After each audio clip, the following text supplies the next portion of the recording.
Taiwan நாட்டில் 1,20,000 பெரிய வகை பச்சோந்திகளை கொள்ள அந்நாட்டு அரசு முடிவெடுத்துள்ளது.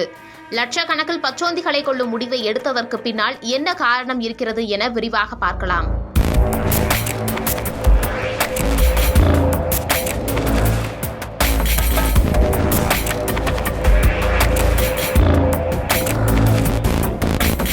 தைவான் நாட்டின் மத்திய மற்றும் தெற்கு பகுதிகளில் மட்டும் சுமார் 2 லட்சத்திற்கும் அதிகமான பெரிய வகை பச்சோந்திகள் இருக்கின்றன.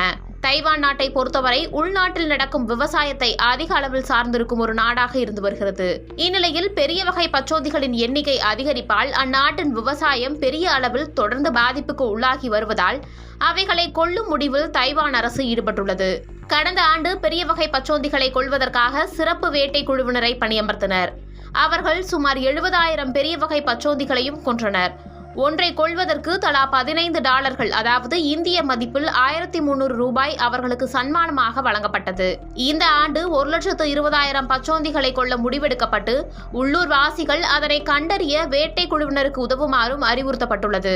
இந்த வகை பச்சோந்திகளை கொள்வதற்கு இயற்கையாக அந்நாட்டில் எந்த உயிரினமும் இல்லாதது அதன் எண்ணிக்கை அதிகரித்து வருவதற்கு மற்றொரு காரணியாகவும் அமைகிறது.